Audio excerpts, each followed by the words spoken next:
आज की हमारी कहानी है बहू तुझे खरीद कर लाया गया है। बहू भूल मत, तुझे खरीद कर लाया गया है।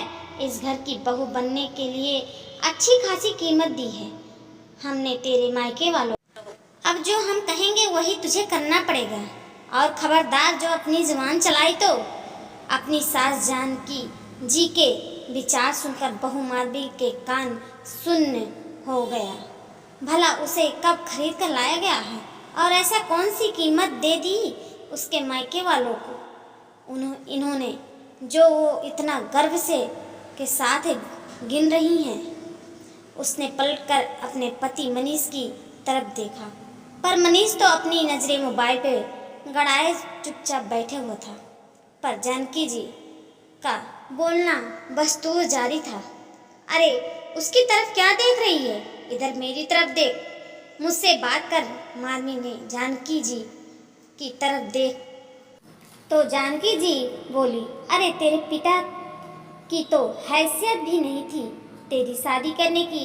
वो तो हम लोग थे जिसने शादी का पूरा खर्चा उठाया। अरे बेटियों को लोग दहेज देकर विदा करते हैं, पर तेरे पिता ने शादी का हर खर्चा हमसे करवा दिया। अरे लोग तो अपनी बेटियों के घर का पानी भी नहीं पीते, लेकिन तेरे पिता ने हमारा तो घर ही लूट लिया। और बदले में क्या दिया? अपनी ये निकम्मी और एहसान फरामोश बेटी जो आज मेरे सामने खड़ी होकर जुबान चला रही है। जानकी जी के मुंह में जो आ रहा था बस वही बोले जा रही थी। जानकी जी घर की मालकिन थी। पति तो बहुत पहले से ही दुनिया से चले गए, लेकिन इस दुनिया से जाने से पहले वो अच्छी खासी संपत्ति छोड़ कर गए थे, जिसका उन्हें बड़ा गुरूर था। एक ही बेटा था मनीष। न उसने अपनी पढ़ाई ढंग से की और ना ही कभी काम धंधे में उसका ध्यान लगा। एक तो 12वीं फेल और ऊपर से दिन भर अपने आवारे दोस्तों के साथ बस इधर उधर घूमता रहता है। इसलिए अब उसकी शादी हो पा रही थी। जो लोग उसे अच्छे से जानते थे वो लोग तो अपनी बेटी देने को तैयार ही नहीं होते, और जो लोग शादी करने को तैयार भी होते तो उन तक भी उसके निकम्मेपन की बात पहुंची जाती। आखिर संपत्ति कितनी ही हो क्यों ना हो, जब लड़का ही ना कमाए तो भला कौन अपनी बेटी देगा। और फिर उसकी आवारागर्दी, आखिर ऐसे संपत्ति कितने दिन रहेगी। ऐसे में जानकी जी दूसरी राज्य में से माधवी को ढूंढ कर लाई थी। माधवी पढ़ी लिखी थी। माधवी के पिता नियम मध्यम वर्गीय परिवार से थे।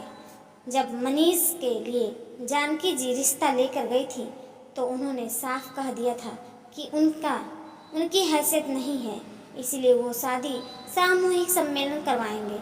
लेकिन जानकी जी सामूहिक सम्मेलन में शादी करवाने को तैयार नहीं हुई।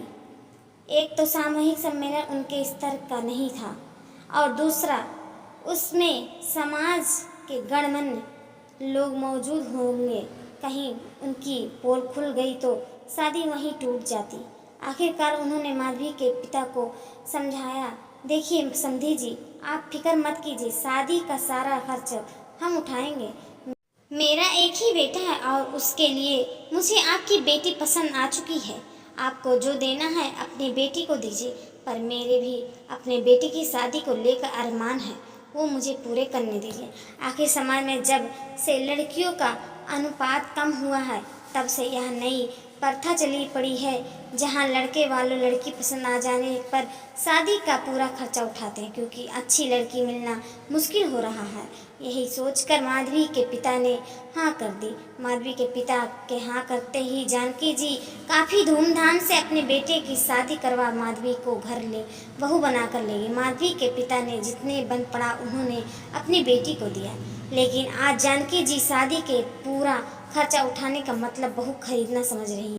तो ये तो गलत था। उन्हें लगता था कि माधवी की शादी का सारा खर्च उठाकर उसके लेकर आई हैं तो माधवी सिर झुकाकर उनकी हर बात मानेगी।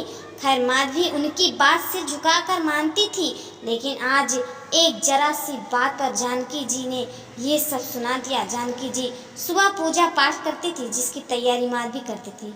वो तैयारी करने जा रही थी कि उसके पापा का फ़ोन आ गया। उसने मुश्किल से 1 मिनट ही बात की थी कि जानकी जी गुस्से हो गई। बहू अब क्या इन लोगों से बात करती है, छोड़ उन लोगों को और यहाँ ससुराल में मन लगा। अब तेरी सारी जिम्मेदारी हमारे लिए है। तुझे पता है ना कि मुझे सुबह जल्दी पूजा करना की आदत है। मम्मी जी कैसी बात कर रही हैं आप, वो मेरे पिता हैं, ऐसे कैसे छोड़ दूँ। और पापा तो सिर्फ हाल चाल पूछने के लिए ही फ़ोन लगाए थे, इसके अलावा तो कोई बात करते नहीं हैं। ज़्यादा से ज़्यादा 1 से 2 मिनट ही तो बात होती है मेरी और उनकी। बस जानकी जी ने इस बात को दिल पर ले लिया कि माधवी ने पलटकर उन्हें जवाब दिया और उसी के बदले उन्होंने माधवी से इतनी बड़ी बात कह दी। पर माधवी से बर्दाश्त नहीं हुआ, उसने पलटकर जवाब दिया, माफ़ करना मम्मी जी, पर आप मुझे खरीद कर नहीं लाई हैं, बाकायदा अपने बेटे से शादी कर कर बहू बनाकर इस घर में लेकर आई हैं। हमने तो नहीं कहा था आपसे शादी का पूरा खर्चा करने के लिए। हम तो सामूहिक सम्मेलन में भी शादी करने को तैयार थे, क्योंकि हम अपनी स्थिति जानते थे, पर आपने तो अपनी इज्जत के कारण इतना खर्चा किया था। माधवी की बात सुनकर जानकी जी तमतमा गई। ये देखो, इस गरीब घर की लड़की को खाने को ज़्यादा मिल गया तो सिर पर चढ़कर नाच रही है। आसान फरमाश कही कि अरे तुझे ऐसो आराम की ज़िंदगी दे दी, नहीं तो किसी गरीब घर में पड़ी होती। हमारा एहसान मानने की जगह हमारे ही सिर पर चढ़कर नाच रही है। मम्मी जी, मुझ गरीब घर की लड़की को बहू बनाकर आपने भी कोई एहसान नहीं किया है, और मुझसे बेहतर आप जानती हैं कि मैं आपकी बहू कैसे बनी। अपने परिवार की कमियों को ढकने के लिए आप मुझे बहू बनाकर लेकर आई, वरना यहाँ तो आपकी बहू मिलना नहीं रही थी। माधवी की बात सुनकर जानकी जी मनीष से बोली, देख तेरे कारण मुझे क्या क्या सुनना पड़ रहा है। अगर तू ही ठीक से पढ़ लिख लेता और कमाया करता तो कम से कम ऐसी बहू मेरे पल्ले नहीं पड़ती। मम्मी, अपनी गलती का ठिकारिया मुझ पर मत फोड़ो। तुमने ही झूठ बोलकर शादी करवाई है। इसे पता चलने पर भी यह चुप रही। इतने दिन से तो उसने कुछ नहीं कहा, अब तू ऐसी बात बोलेगी तो वो तो पलट कर जवाब देगी। सम्मान दोगी तो सम्मान मिलेगा।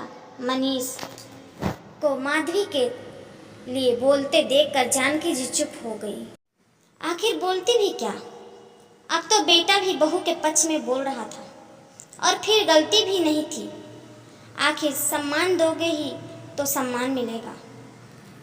दोस्तों, हमारी स्टोरी अच्छी लगी तो कृपया हमारे चैनल को सब्सक्राइब कर लीजिए, हमारी स्टोरी को लाइक, कमेंट और ढेर सारा शेयर कीजिए। धन्यवाद।